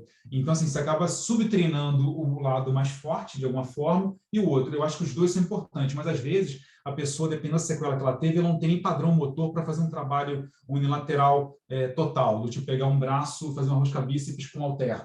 E às vezes você fazendo um exercício com a barra, você consegue levar o outro graças àquele braço mais forte. Então, às vezes, até uma questão de aprendizado, coordenação de unidades motoras, sincronização de unidades motoras, deixar o movimento cada vez mais limpo. Às vezes, uma estratégia pode ser você fazer um trabalho bilateral no começo e você depois ir fazendo o unilateral. Tá? São sugestões aqui, tá bom? Vamos lá.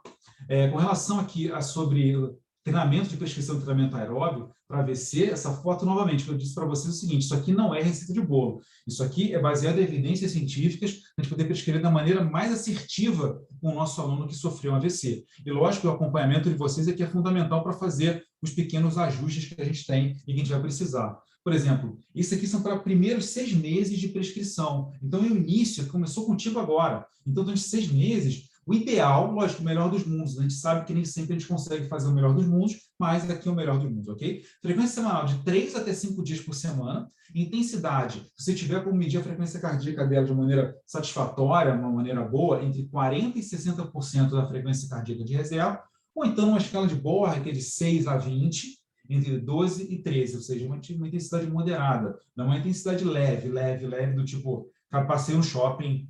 Não, é uma intensidade. A pessoa está treinando, ela está sentindo que está fazendo exercícios. Isso é uma coisa muito boa. Duração. Tente começar com pelo menos 20 minutos de exercício quando você for fazer com essa pessoa. E você pode fracionar em blocos de 10 minutinhos. Aqui progredindo ao longo desses 6 meses até que ela consiga ser apta a fazer 40 minutos. Não que você precise toda a sessão fazer 40, porque às vezes a gente está com esse nosso aluno, esse nosso cliente, 1 hora por sessão. Cá entre nós aqui, tá bom? Mas existem alguns alunos que às vezes atrasam, né? Não sei se é o caso de alguns alunos de vocês, mas às vezes nós temos alguns alunos que atrasam um pouquinho na hora marcada. Então, se uma sessão às vezes de 1 hora, se ele atrasar 5, 10 minutos, já virou 50 minutos. Nesses 50 minutos tem que encaixar o treinamento cardio, tem que encaixar um treino de força, o equilíbrio, a flexibilidade, a mobilidade. Já tempo, né, para a gente conseguir fazer isso tudo, né? Mas com uma periodização bem feita, a gente consegue ter bons resultados. Lógico, também que a gente precisa fazer do tipo de exercício, as bicicletas ou ergômetros na posição sentada com apoio, sem dar segurança para essa pessoa. Porque, às vezes, numa esteira, se a pessoa conseguir, lógico, na sequela, ela pode fazer uma esteira. Mas depende da pessoa, e às vezes, muitas dessas pessoas, às vezes, nunca fizeram exercício físico na vida e caem para a gente para treinar. E a gente vai treinar com elas e ela está insegura. A bicicleta ela tem total controle da situação, porque ela para a hora que ela quiser. Então, ela tem controle. A esteira, às vezes, ela pode se sentir insegura de não conseguir parar e ficar desesperada, e aí o emocional vai subir e vai ser muito pior. Atividades aquáticas também são recomendadas se ela conseguir ficar também numa posição boa, porque, por conta também do empuxo da água, ela consegue ficar numa postura mais ereta, mais em pé também, mas desde que essa pessoa também tenha familiaridade com o ambiente aquático, mas uma excelente opção de exercícios. Aliás, eu não vou falar hoje, mas tem uma revisão sistemática sobre atividade aquática e AVC, espetacular 2020, filézaço, assim. Se alguém quiser, depois eu mando, assim, que é um espetáculo. Diga lá, professora Milena. Professor Yuri, quer saber, para quem teve AVC, o que é melhor treinamento, aeróbico ou de força? Perfeito, ótima pergunta também, professora Milena. E, professor Yuri, que eu acho o seguinte, a combinação é sempre o ideal. A gente não pode trabalhar nenhum ou outro. Se o aluno não suporta fazer algum, é a vida, né? Mas, assim, porque a arte da prescrição, ela versa no equilíbrio de 2 pontos, entre os desejos e as necessidades do aluno. Você não pode dar tudo o que ele quer, mas também você não pode dar tudo o que ele precisa e nada do que ele quer, porque senão a prescrição lá não vai sair bem sucedida. A gente tem que ter equilíbrio entre os dois. Se tem um aluno que nunca correu na vida e quer correr uma maratona, eu não, assim, olha, talvez ele não consiga correr uma maratona porque nunca correu na vida, mas você nunca der nada de corrida para ele, nem um tirinho, nunca, até para ele sentir que ele não vai conseguir correr 42 quilômetros, também eu vou perder esse aluno. Então, na verdade, não, vamos correr 1 minuto aqui, vamos ver como é que você corre. Olha, legal, a corrida de maratona para um cara amador bom, 4 horas. Você acha que você consegue correr 4 horas nesse ritmo? E o cara vai se tocando e vai entendendo. E ele vai sentindo as outras coisas que vão acontecendo. Então, se a gente também mesclar os dois, eu acho que sempre é o melhor. Muito, muito melhor. Com relação também a exercícios aquáticos também, com a natação, também foi perguntado agora pelo Eduardo, a natação também é um bom exercício, desde que a pessoa também tenha destreza para nadar, porque a natação ela é um pouco, não é tão inclusiva, porque também requer uma técnica. Se a pessoa nunca nadou na vida, ela tem sequelas que atrapalham ela no nado, pode ser uma coisa mais difícil para ela começar a atividade física pela natação, mas nossa, super recomendado. Eu sou da natação, inclusive, na vida toda, competi em natação, então, para mim, eu sou fãzaço, assim. Mas até que eu falo pouco de natação para quem tem um histórico tão grande como natação. Vamos lá. Léo, Diga. deixa eu só fechar aqui. O Sim, professor Eduardo, e aí eu vou acoplar uma pergunta minha na dele, tá? O sim. professor Eduardo está perguntando quais exercícios fora da área do fitness, tipo academia ou a natação, né? Fora desse ambiente, seria recomendado. E aí eu acoplo a minha pergunta, que seria o treinamento de marcha. Por exemplo, a gente sabe que eu que sou da área da gerontologia, né, para idosos, às vezes nos cursos as pessoas me perguntam bastante sobre qual o melhor treinamento aeróbico de força. E eu sempre falo, o melhor treinamento para o idoso e também para os sequelados de AVC são os elementos coordenativos. Então, tem que trabalhar equilíbrio, coordenação motora grossa e fina, etc. E eu queria perguntar a você sobre o treinamento de marcha. Eu acho fantástico, tem que fazer sim, lógico, lógico, claro que sim, sem dúvida alguma, Milena, excelente pergunta. Eu acho que é super importante, né? Porque a marcha, estava comentando agora há pouco, né? Ela é fundamental. Quanto mais a pessoa puder se movimentar, na verdade, melhor, né? Ela fazendo a marcha, que é um processo extremamente integrado, de coordenativo e tudo, nossa, tem que botar para fazer. E conseguindo, até nesse primeiro ponto aqui que eu boto a bicicleta como opção, né? Na verdade, também depende da pessoa, porque a gente vai caminhar para o resto da vida, não tem jeito. Eu espero caminhar para o resto da vida. Então, treinar marcha é um movimento que eu vou fazer para sempre. Quanto mais próximo eu conseguir migrar para fazer um exercício na posição de sustentação do meu peso corporal, caminhando, andando, muito melhor. Mas nem sempre, às vezes, a gente consegue, né? Pergunta também do Eduardo em relação a outras opções também, são bem interessantes também. Eu vou falar um pouquinho do que eu acho quando chegar na parte de força, eu vou conseguir falar um pouquinho melhor sobre isso, sim, mas é bem legal, sim. Vamos para cá.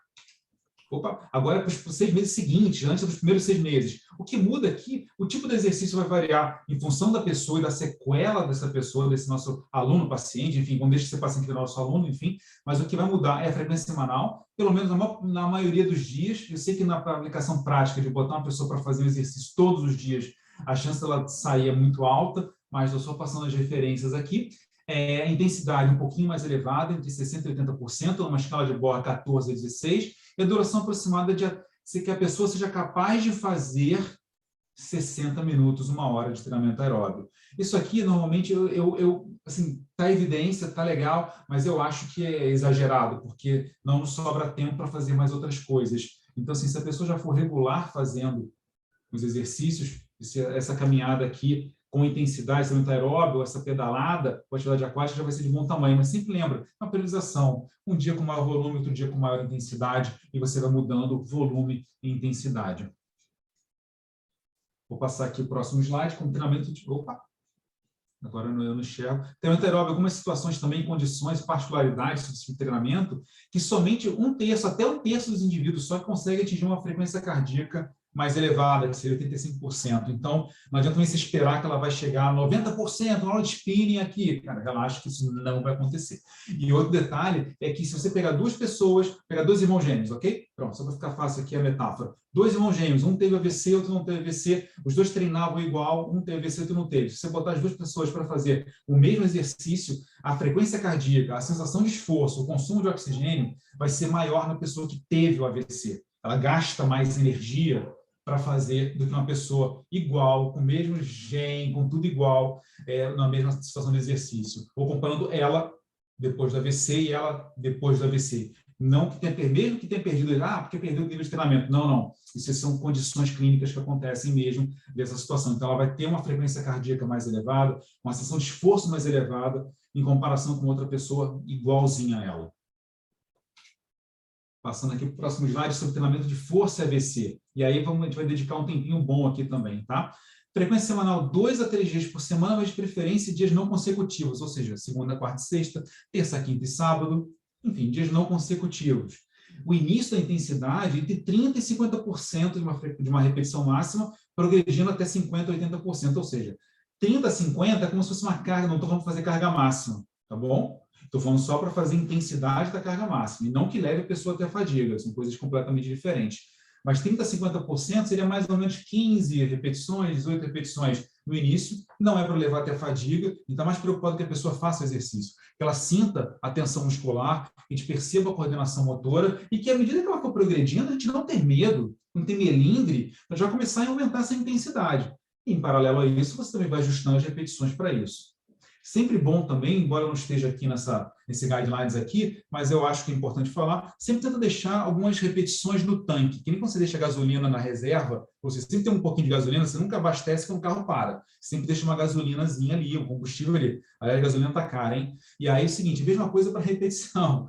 Se você é capaz de fazer 15 repetições máximas, esse aluno, para com 12, deixa umas 2, 3 na reserva. Você vai conseguir ter resultados e não vai levar essa pessoa a uma fadiga extrema. Porque dependendo da condição da pessoa, ou de ansiedade, ou de depressão, você também chegar no limite, às vezes, também não é uma estratégia das melhores. O tipo de atividade também é importante também que você trabalhe os principais grupos musculares. Ou seja, sempre tarefas que você empurre, que você puxe. O próximo slide vai estar mais falando um pouquinho melhor sobre isso. Mas que a gente consiga também trabalhar, mas vai ser máquina, vai ser peso livre, vai ser um lateral. Olha, o que eu acho é o seguinte, com relação à transferência de movimento para o dia a dia, quanto menos for máquina, melhor. Mas, porém, contudo, né, assim, né, quanto menos máquina, mais difícil a execução. Você precisa mais da pessoa com mais destreza para fazer. Então, às vezes, é muito mais fácil. O que é mais fácil, turma? Responde aí no chat aí.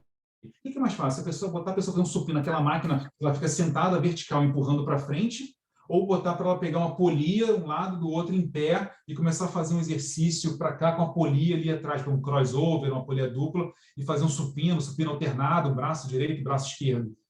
Eu acho que a gente não precisa nem pensar muito aqui, né, nessa resposta aqui de qual seria, né? Lógico que a máquina é muito mais fácil, você sentar na máquina, do que fazer com a polia em pé, que a pessoa tem que se coordenar, ter equilíbrio, e ainda tem que coordenar um braço assim e outro aqui para fazer o exercício. Então é o seguinte, depende da sequela, mas numa característica eu começaria com máquinas e progrediria sentindo esse cliente, esse aluno no dia a dia, para peso livre, movimentos soltos. E quando a gente coloca movimentos de puxar, empurrar, aqui numa linguagem mais funcional, né? Está na moda, mas é isso mesmo, empurrar, puxar, dominância de joelho, dominância de quadril, região central do corpo, é uma tarefa uma prescrição extremamente eficiente. E vocês sabem como prescrever isso, como fazer essas variações e toda essa progressão para poder chegar lá com esse cliente, certo, Milena? Certíssimo. Léo, o professor Jamilson está dizendo o seguinte, que alguns estudos dizem que no caso de um membro imobilizado, esquecendo o AVC, tá? Uma pessoa só com um membro imobilizado, se fizermos treinamento de força com um membro bom, o lado afetado, ou seja, o lado que estava imobilizado, ganha massa muscular. No caso do AVC ou do AVE, se fizermos inicialmente com o membro não afetado, tem as mesmas melhoras significativamente para o paciente, tanto para mobilidade, flexibilidade, força e outros? Jamilson, boa pergunta, excelente pergunta, legal a participação também. Eu tenho, a última leitura que eu fiz foi uma revisão sistemática, uma revisão de literatura, não foi sistemática, da Sports Medicine, sobre esse assunto de treinamento cruzado e ganho de força. Ou seja, você treinava só de um lado e você verificava se o outro lado que você não treinou, se ele também ganhava força ou massa muscular. Os dados que eu tenho, Jamilson, te respondendo aqui a sua pergunta, é o seguinte, até a última revisão que eu fiz, mas sabe que as evidências científicas vão sempre atualizando e tudo, mas baseado na minha última leitura, num excelente artigo de revisão, o que eles viram foi o seguinte, o consenso que eles chegaram, olha, você ganha força sim do lado cruzado, tá bom? O outro lado que você não treinou, você ganha força, ou seja, eu faço uma rosca bíceps, para ficar bem fácil aqui na cabeça das pessoas, e treino a rosca bíceps. Depois de algumas semanas, eu meço a força do lado esquerdo, e eu ganho força, sim, aproximadamente entre 7% e 14% do que eu ganhar no meu braço que eu treinei, eu ganho do outro lado. Com relação à massa muscular, a princípio, o consenso que eu tenho de trabalhos de revisão de literatura é que você não ganha massa muscular do lado que você não treinou. Você até ganha força por questões neurais, sistema nervoso, questões relacionadas à coordenação de unidades motoras, sincronização de unidades motoras. Mas massa muscular mesmo, o que tem de consenso, você não ganharia do lado que você não treinou, mas força você ganha um percentual em relação ao ganho do lado que você treinou. Ficou claro? Mas eu acho uma excelente alternativa. Quando a pessoa não tem condições nenhuma, e às vezes isso acontece sim, treinar o que você pode, pô. Você não vai treinar, o aluno vai treinar, vamos treinar o que você tem aí. Tem braço direito, tem perna direita, vamos embora, esquerdo não vai, mas você tem metade do corpo aí, cara. Vamos treinar. A gente começa agora. Daqui a pouco você não consegue fazer, mas você vai fazer. Ah, se eu não consigo levantar meu braço aqui. Cara, vamos com 2 quilos, 3 quilos, 4 quilos. A pessoa existe uma estimulação, às vezes até passiva também, que é um trabalho de mobilização passiva, um trabalho até que o fisioterapeuta faz muito, mas a gente também estimulando esse tipo de movimentação, ele vai ganhar, sim, força e coordenação motora. Jamilson, ótima pergunta, e acho super válido, sim, fazer esse tipo de trabalho, em treinamento. Professor Léo, só para a gente responder mais uma perguntinha antes de você continuar, a professora Cibele, me parece que ela tem um aluno que já faz 2 anos que teve um AVC, e ele Sim. teve perdas de movimento tanto na parte superior quanto na inferior. E ela quer saber se existe a possibilidade dele voltar a ter a função desses membros fazendo exercício físico. Olha, a gente tem um ganho, às vezes, que é limitado, né? Assim, então, às vezes uma situação meio complicada, às vezes a gente consegue sim recuperar alguma coisa, ganhar força em alguma coisa, mas também a gente tem um teto, que às vezes a gente não tem como recuperar e aceitar um pouco isso, mas tem toda essa questão de neuroplasticidade, e quando a gente faz também um trabalho de equilíbrio, um trabalho de dupla tarefa, a gente consegue ganhar um pouco de plasticidade nessas áreas que, assim, como o seguinte, olha, uma área aqui está desligada, já era, perdeu, uma área do cérebro, teve lá o AVC, perdeu. Mas como a gente sabe que outras regiões do cérebro também fazem trabalhos parecidos, não iguais ao que foi afetado, mas parecidos, a gente consegue meio que ensinar essas áreas a melhorar e talvez até fazer um pouquinho do trabalho do outro que foi afetado e acometido. Então, a gente consegue ter algum ganho, mas dizer que vai ficar 100%, dependendo da condição, a gente não pode prometer isso para o nosso aluno. A gente não tem como prometer isso. Mas ganhos, sim, já vi ganhos fantásticos, com pessoas que tiveram AVC e sequelas de pessoas que andavam, como eu falei, 3,5, 4 km por hora. E eu botei para correr. E correr na esteira, não correr de mim, mas botei para correr, treinando comigo. E gente que foi 3,5, 4 km por hora, que surtou eu ter que carregar para o carro e meses depois estava correndo comigo na esteira. Então, assim, tem casos e casos, assim. Mas é uma boa pergunta, sim. Legal, Milena. Quando a gente fala também aqui, um exemplo de um treinamento feito por máquinas, que é o leg press, você pode substituir por um agachamento, uma cadeira extensora, flexora, enfim, só para dar um exemplo aqui embaixo também. Você pode substituir pelas passadas, pelos afundos. Isso tudo depende da sequela e da progressão que você vai atingir do seu aluno. Tem uns que conseguem fazer a remada, aqui também com esse senhorzinho de macacão fantástico, de macacão de jardineiro, ou então se fazer aqui o supino, que eu dei o exemplo, que você pode fazer depois progredindo, deitado ainda, de repente com um halter ou com uma barra, você também fazendo um trabalho alternado de coordenação motora com ele, direita, depois direita, esquerda, ou só esquerda, os dois juntos, e fazer esse trabalho também com ela, a pessoa solta em pé, pé no chão, para poder ter estabilidade, criar equilíbrio nela, melhor ainda. Então, a gente consegue progredir de uma série aparentemente simples, faz ela totalmente em máquinas, para outros. Se a gente não tem academia para treinar, a gente vai adaptando, faz no chão, faz deitado, faz no banco, para dar estabilidade para ela e segurança no exercício. Uma vez conquistada essa estabilidade e segurança, a gente vai ter que forçar esse aluno a criar a estabilidade e a segurança. Entendeu? E quando a gente fala sobre essas considerações também, com o fiz de treinamento aeróbico, é a mesma coisa. Assim, como a maioria dos nossos alunos também tem uma hipertensão, tem fatores de risco, como a Milena botou no chat agora, a gente tenta evitar também algumas questões que podem piorar, alguma comorbidade, como uma hipertensão, um pico de pressão. Mal de valsalva, a gente sabe que pode aumentar a pressão arterial, em alguns casos pode até ser benéfica, mas eu não vou entrar nesse assunto, mas em muitas das vezes tem um pico de pressão que talvez a gente não queira que aconteça, e lembrando que pressão arterial aumentando durante o exercício, isso é bom, ok? Isso é normal. Se não aumentar, que é o problema, tá bom? Pressão arterial sistólica. Se não aumentar, é que é o problema, tá? Então, assim, tem que subir, mas a gente não quer um pico muito absurdo. Não há diferença treinar apenas o membro afetado ou bilateralmente, uma das perguntas que foram feitas no início da apresentação, muito boa, a galera muito atenta aqui, né? Então eu já estava me preparando para responder. Treinamento concêntrico superior ao excêntrico, na verdade, então essa recomendação, mas eu digo o seguinte, que haja os dois, concêntrico, excêntrico, e não só um e o outro que você não faça.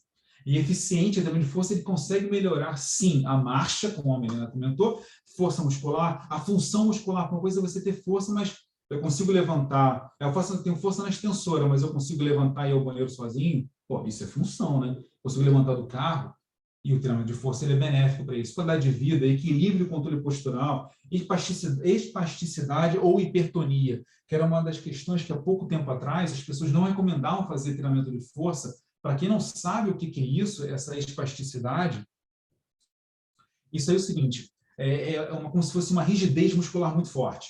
E o exercício de musculação, treinamento de força, há pouco tempo atrás, ele não era recomendado para essas pessoas porque supostamente pioraria essa hipertonia, deixaria mais rígido ainda, o músculo seria pior. É como se, isso aí deve ser da galera que falava que para nadar, se fizer musculação, você vai ficar pesado e vai nadar mal, sabe? Ou então, um jogador de futebol, se fizer musculação, ele vai ficar pesado e não vai mais jogar bola, sabe? Deve ser da mesma turma. E aí, isso aqui já foi visto hoje em dia, que a espasticidade, a hipertonia, na verdade, até melhora quando você faz a musculação. Você diminui essa rigidez muito forte. Então, eu acho um pouco também daquela que foi perguntado agora há pouco sobre os flexores e tudo mais. Talvez o exercício de musculação até ajude nisso também, a soltar como trabalho de mobilidade e também do mobilidade e flexibilidade. Felizmente, força, a gente sabe também que ajuda para caramba o estado emocional, depressão, ansiedade, função cognitiva, influência verbal, ganho de massa muscular. Então, assim, galera, esse é mais um slide para vocês printarem agora sobre e botando a gente, porque são só os benefícios de uma pessoa fazer musculação e AVC. Porque, de novo, a pessoa às vezes imagina que eu tenho que andar. Então, como é que eu melhoro a minha caminhada? Andando só. Mas não é só andando, é fazer um trabalho integrado, que tenha o trabalho aeróbio, que tenha o treinamento de força, que tenha um trabalho de equilíbrio, e estabilidade, que eu vou falar daqui a pouquinho. Daqui a pouquinho, a gente está quase já chegando já na reta final aqui da nossa apresentação aqui. Então, assim, esse slide é para guardar no lado esquerdo do peito, né? Isso aqui é para deixar aqui, porque ele é incrível. E me marca, tá bom? Marca a galera também, por favor, hein? Treinamento de flexibilidade, que é super importante também, não tem uma revisão sistemática que fale exclusivamente sobre treinamento de flexibilidade. A gente sabe quanto é importante, como foi feita na pergunta agora há pouco. E o alongamento, a flexibilidade é super, super, super importante. Às vezes a gente imagina, não vai ter dor porque alongou. Não, esse é outro assunto. Não vai lesionar porque alongou. Isso também é outro papo. Eu tenho que melhorar o arco de movimento, melhorar a amplitude articular. E não tem outra maneira melhor do que treinar flexibilidade.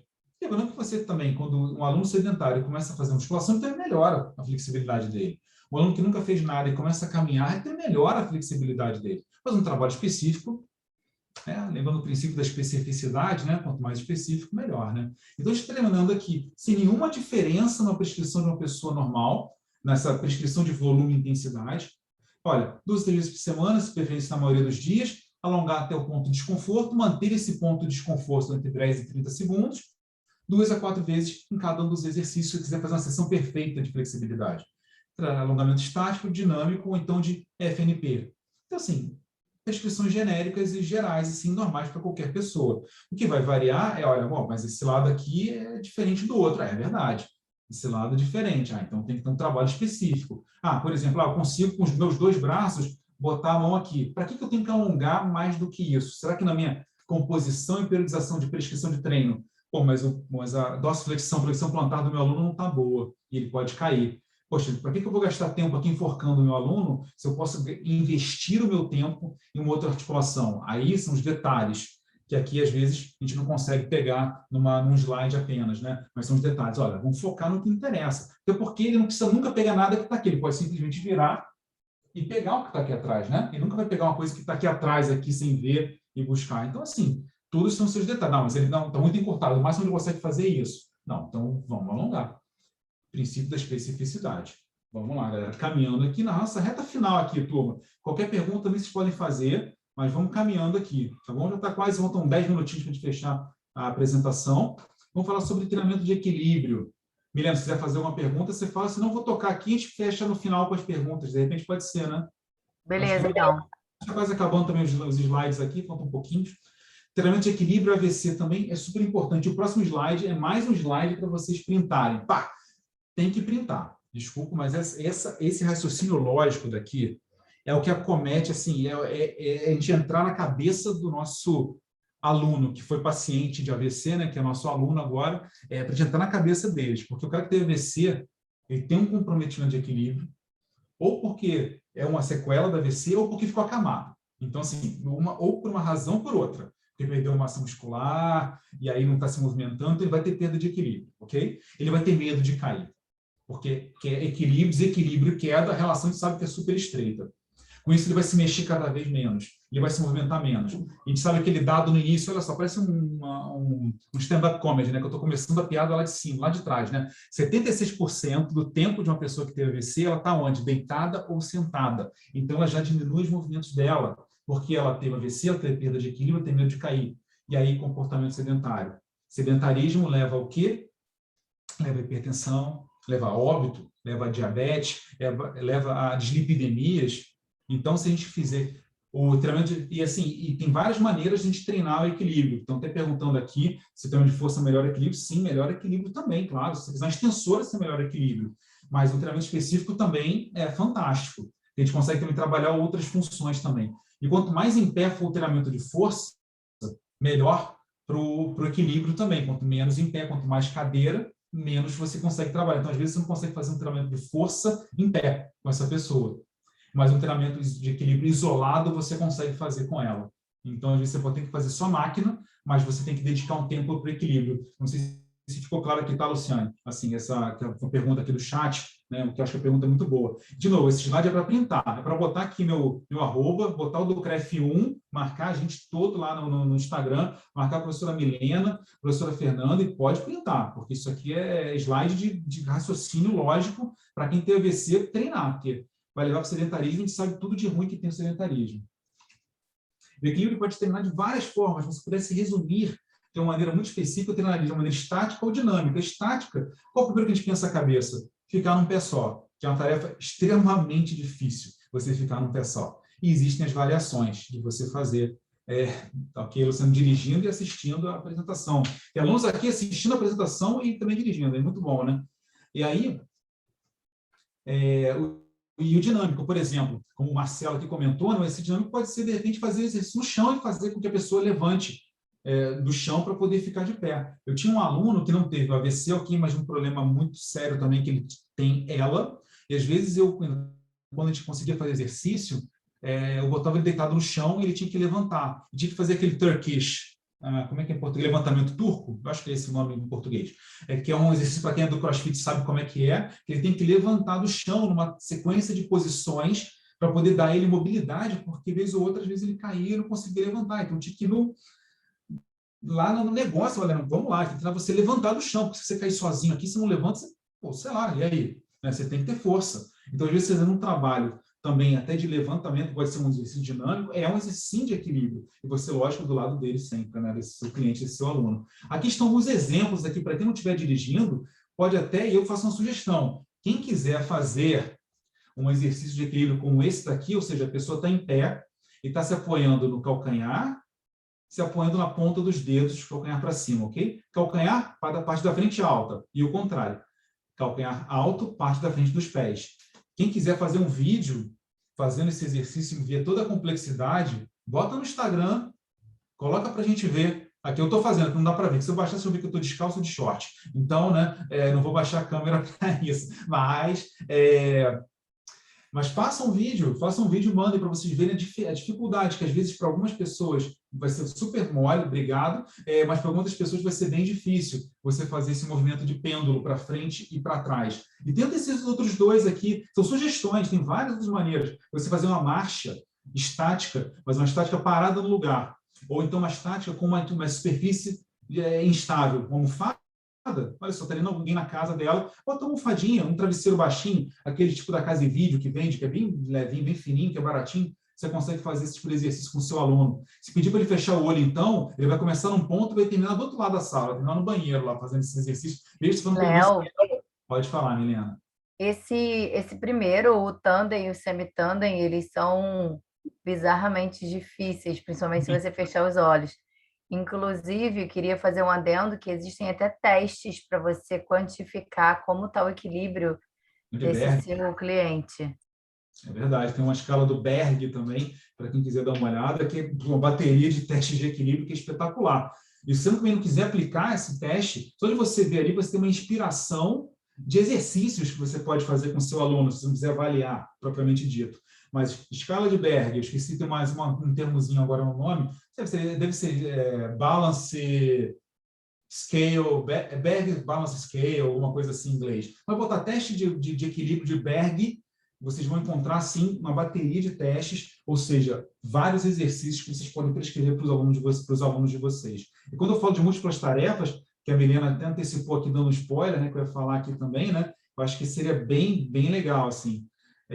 Legal, Ana Paula, obrigado aí pelo elogio. Gostando também da apresentação, também estou gostando da participação de vocês, galera. Pode continuar assim, está fechando, mas foi muito bom mesmo. Por exemplo, se você pedir para a pessoa ficar num pé só, em que ela tem que... Esse COM é centro de gravidade, tá bom? Mas, enfim.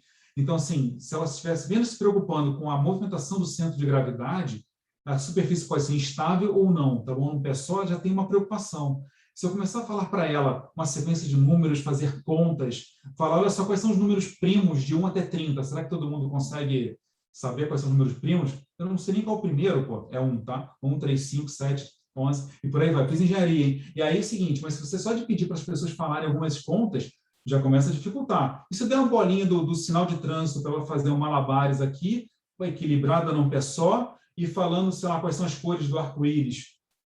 Eu gosto de brincar com um aluno meu, perguntando qual a escalação do Vasco. E meu aluno que é vascaíno, nem ele sabe qual a escalação do Vasco também. Mas aí é bom, porque aí que ele fica ali perdido, ali na cabeça, tentando responder. Isso é dupla tarefa. Isso é dupla tarefa. E você pode, lógico, partindo de uma coisa muito mais simples, indo para uma coisa muito mais avançada. Só de você botar esse seu aluno, cliente, numa única posição e você bater papo com ele, já virou dupla tarefa, do que você ficar mudo e a pessoa prestando atenção apenas em um único ponto fixo lá na frente. Só de você bater papo com ela, já virou dupla tarefa. E aí você vai se aprofundando, né? À medida que você vai tendo mais conhecimento, você vai melhorando também esse tipo de coisa. Eu recomendo totalmente a leitura sobre dupla tarefa. Considerações especiais aqui, galera, já chegando na reta finalíssima aqui da nossa apresentação. Eu acho que a gente tem que passar essas informações que são muito boas, e também é mais uma consideração para vocês guardarem no lado esquerdo do peito de vocês, é o seguinte: a progressão deve começar com a duração ou frequência, e por fim pela intensidade, ou seja, faz 10 minutos, que é a duração, faz 20, está vindo 2 vezes por semana, será que você consegue uma terceira? Porque já vai ser, cara, um aumento expressivo na quantidade de exercício dela. Descansar entre 2 e 4 minutos entre as séries e grupos musculares. Isso aqui eu só botei porque está aqui na minha aplicação prática. Eu acho que tem que ser menos tempo do que isso, ok? A pessoa se sentiu bem, vamos embora. E muitas das vezes 1 minuto, 1 minuto e meio já dá. Mas às vezes a transição, se você estiver numa academia de ginástica, entre um aparelho e outro, e você regular, já dá mais ou menos esse tempo de 2 minutinhos. Descanse seus músculos pelo menos um dia entre as sessões de treinamento de força. Lembra? Musculação, dias alternados. Treinamento aeróbio de força podem ser feitos no mesmo dia, mas também depende da tolerância. A ordem não tem nada definido ainda com pessoas que tiveram AVC, qual seria a melhor ordem, tá? Começa por aquilo que ela tem mais dificuldade. Sempre começa pelo exercício que ela tem mais dificuldade. Treino bom é treino bem feito, treino bem executado, treino realizado. Isso que importa. Fatores de risco cardiovascular devem ser avaliados antes de prescrever a rotina de exercícios. Lógico, aquilo que eu falei. A pessoa vem com um brinde, ela vem cheia de acessóriozinho, e você tem que saber totalmente quem é essa pessoa. Tem que saber o nome do cachorro dela, no mínimo. Tem que saber de tudo para você prescrever um treinamento para a pessoa, para o seu cliente. O monitoramento de frequência cardíaca e pressão arterial devem ser realizados. Olha, às vezes é difícil no dia a dia você monitorar a frequência cardíaca e pressão todo o treino. Eu sei que é difícil, eu sei que é chato, mas às vezes você está começando com um aluno que teve um AVC, por que não? E por que não anotar? E por que não, de repente, uma consulta com um cardiologista desse aluno, você não entregar uma tabela para o seu aluno e passar para ele, olha, antes, durante e no final. Não precisa ser toda hora, no momento certinho, mas olha, só tem um histórico aqui, eu sou um profissional, deixa seu cartãozinho preenchido ali, com essa tabelinha ali, sabe? Você grampeia o seu cartão junto com essa tabelinha e dá para o cardiologista do seu aluno. Não sei, contatos acontecem, a gente não sabe nem como, e às vezes com isso oportunidades vêm, pintam e são muito boas. Galera, eu queria mais uma vez agradecer bastante o convite do CREF, de estar com essa tarde com vocês, também foi muito valiosa, de verdade. A participação de vocês hoje foi espetacular. Eu tenho um e-book que eu escrevi no ano passado, março, abril, foi no início da pandemia, sobre imunidade, exercício, até coronavírus aqui, enfim, atualizar para Covid-19, enfim. Para quem tiver interesse, entra lá no meu Instagram e pede que eu mande esse e-book, é gratuito, assim, não é venda, não é nada, é de graça mesmo. Eu escrevi É um e-book assim, totalmente assim, bem feito para a galera ler rapidinho e tudo, mas que sejam felizes lendo esse e-book. É só pedir, está gratuitaço. E tem os vídeos também, 10 vídeos sobre exercício físico também lá no meu Instagram. Eu queria mais uma vez agradecer o CREF1. Postem nas redes sociais de vocês, porque de nada adianta vocês estarem aqui assistindo uma capacitação, um curso, e não dizerem para o mundo que vocês estão assistindo um curso e estão investindo o tempo de vocês. A gente está dirigindo. Eu sei que tem gente que está trabalhando, eu sei disso, e que ligou ali, de tardinha ali, o telefone para poder estar assistindo aqui a apresentação. Eu sei disso. Então, assim, vocês têm que dizer para todo mundo que vocês estão estudando, que vocês estão se capacitando e vender isso, tá bom? Galera, mais uma vez, muito obrigado. Milena, você quer fazer as considerações finais aí também? Dá tempo de mais umas perguntinhas? Vamos lá, mais um pouquinho aí, para quem quiser ficar, mais uns 5 minutinhos. Vamos embora. E quem quiser, de repente, mais perguntas, de repente não deu tempo da gente conseguir responder, me manda no privado lá pelo Instagram, que eu vou ter um prazer. Não vou dizer que eu vou responder tudo hoje, tá bom? Eu não vou dar aula daqui a pouco, que nem vocês vão dar aula também, mas eu prometo que eu respondo na medida do meu tempo, tá bom? Pode falar, Milena. Pessoal, algumas respostas eu mesma fui respondendo aqui no chat. Outras que não era pertinente ao tema, sobre angioplastia, etc. Se vocês tiverem dúvida ainda, pode me procurar ou procurar o professor Léo, que a gente responde, tá? A professora Cristiane, ela perguntou se existe algum tipo de exercício que substitua a quiropraxia para melhorar o movimento de ombro. Eu não sei se ela está dizendo o movimento de alguma pessoa com sequela de AVC. Ela não foi Imagino que clara. sim. Talvez algum exercício de mobilização, talvez, pensando aqui alguma coisa assim, pode ser uma boa possibilidade. Tem um livro do professor Abdala, lá de São Paulo, sobre mobilização, que eu acho que talvez seja interessante dar uma olhada. Estou aqui pensando aqui, tá? Talvez respondesse um pouco isso que a professora Cristiane perguntou. O professor Abdala Achor Júnior, dá uma olhadinha, ele é muito bom, é um cara que está no mercado há muito tempo, tem uma experiência prática muito boa, conhecimento técnico também legal. Eu acho que vale a pena dar uma olhadinha sobre o trabalho de mobilização, que eu acho que talvez ajude um pouquinho, e é para a nossa área total, assim, não é invadir a área de ninguém. Eu acho que pode ser uma boa ajuda para a leitura, trabalho de mobilização. Tem um livro sobre isso, não está barato, mas é um bom livro. Falando sobre livro, seu e-book é sensacional, gente. Peçam, leiam, que é muito bom. Obrigado, Professor Monique. Mário, você já comentou aqui sobre alguns exercícios coordenativos, mas ele está querendo que você reforce aí se os exercícios globais e coordenativos seriam uma boa opção para pessoas com sequela de AVC. Com certeza. Eu fiz um curso pelo CREF há 2 meses atrás sobre exercícios de equilíbrio e agilidade para idosos. E a gente viu o quanto que era importante essa questão, porque o exercício de equilíbrio e estabilidade, a gente pode ser tanto ativo quanto passivo, né? Do tipo, olha, você vai fazer tal exercício, vai ficar num pé só. Ou eu posso falar com ele o seguinte, olha, você vai fazer um pé só, mas se eu falar determinado comando, se eu falar, sei lá, esquerda, você vai levantar o braço esquerdo. Se eu falar direita, vai ser o direito. Se eu falar para você agachar, você vai agachar, por exemplo. Então, eu começo a deixar coisas em aberto, instruções em aberto, que a pessoa vai ter que reagir àquele estímulo. Então, ficam exercícios de equilíbrio mais globais, mais também que a pessoa tem que ter um feedback de pensar, raciocinar e responder numa velocidade rápida, que aí tem processo de tomada de decisão, que aí torna muito mais difícil. Porque o equilíbrio pode ser feito de várias formas, que é controle de centro de gravidade, ou um exercício totalmente integrado do tipo Tai Chi Chuan, yoga, capoeira, luta, que você também tem que ter equilíbrio para fazer esses movimentos, mas são integrados com outros. Exercícios também, numa terceira fase, seria, por exemplo, de step, você botar obstáculos, você tem que passar por cima desses obstáculos, tipo um stepzinho mesmo. Sobe e desce, botou o pé alto e você faz um circuito. Botar cones também que você se movimente. Você conseguir trabalhar pelo menos esses 3, 4 tipos de movimentos de equilíbrios que funcionariam muito bem. Bom, pessoal, a gente vai encerrar o webinar de hoje. Lembrando que mais tarde a gente ainda tem mais uma temática. 8h30 da noite, eu vou estar mediando o professor Gustavo Cardoso com o tema reabilitação após Covid. Bem interessante. Léo conhece Gustavo também, né? Todo mundo se conhece aqui.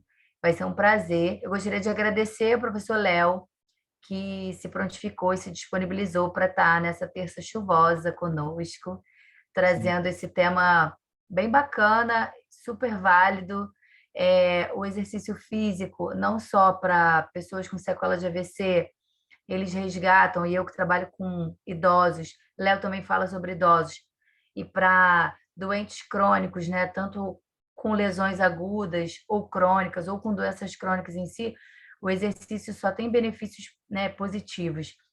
Ele traz independência física, autonomia cognitiva. Eu acho que vocês se capacitando, vocês estão no caminho certo. Então, eu agradeço mais uma vez ao CREF, ao professor Léo, e espero que vocês tenham gostado. Chamem a gente lá nas redes sociais, sigam o professor Léo, sigam o CREF, curtam as coisas do CREF. Tem muita coisa legal. Vai sair um lançamento de uma coisa bem bacana hoje, às 9h30. Fiquem atentos. E qualquer dúvida a gente se põe à disposição. Ah, para quem estava perguntando, eu tenho um grupo de envelhecimento chamado Ciências do Envelhecimento, que de vez em quando a gente posta cursos, a gente posta artigos, coisas, a gente debate alguns temas relacionados a essa faixa etária. O professor Léo Brito faz parte do grupo e quem quiser, tem o link lá no meu feed, mas quem não souber entrar ou não conseguir, me chama que eu envio o link. Professor, alguma consideração para a gente encerrar? Não, mais uma vez, obrigado, Milena. Muito legal você ter mediado, moderado aqui hoje, né, a apresentação. Muito feliz, muito contente. E muito contente também pelo convite do CREF. Nada mais me deixa mais feliz, mais honrado na semana do profissional de educação física eu estar recebendo esse convite para falar. É amanhã, na véspera. Então, assim, é que nem uma véspera de Natal, né? A gente celebra no dia 24, na véspera, não no dia 25. Então, no dia 31, estou celebrando aqui com vocês. E obrigado pela audiência que está aqui também, que está assistindo, quem compra e quem vê a importância do CREF. Quem entende que o CREF é uma ferramenta de valorização profissional. Então, assim, é muito, muito feliz assim, que vocês estejam aqui assistindo e investindo o tempo de vocês. Então, mais uma vez, CREF, muito obrigado. Sigam o CREF, como a Helena falou, vejam o que está acontecendo por lá, que tem muita coisa boa, as capacitações, as jornadas, os webinários, a semana CREFlix, né? Netflix que segura, hein? Vamos invadir o streaming mundial. E vamos que vamos. Obrigado, Helena, mais uma vez, professora Fernanda, muito obrigado. Eu queria puxar a sardinha aqui para a Baixada Fluminense. Tem um monte de gente aqui da comissão e amigos da comissão fazendo parte desse webinar. Queria agradecer a presença deles. E vamos para mais uma daqui a pouquinho, 8h30. Isso aí. Tchau, gente. Foi um prazer. Tchau, tchau. Boa noite.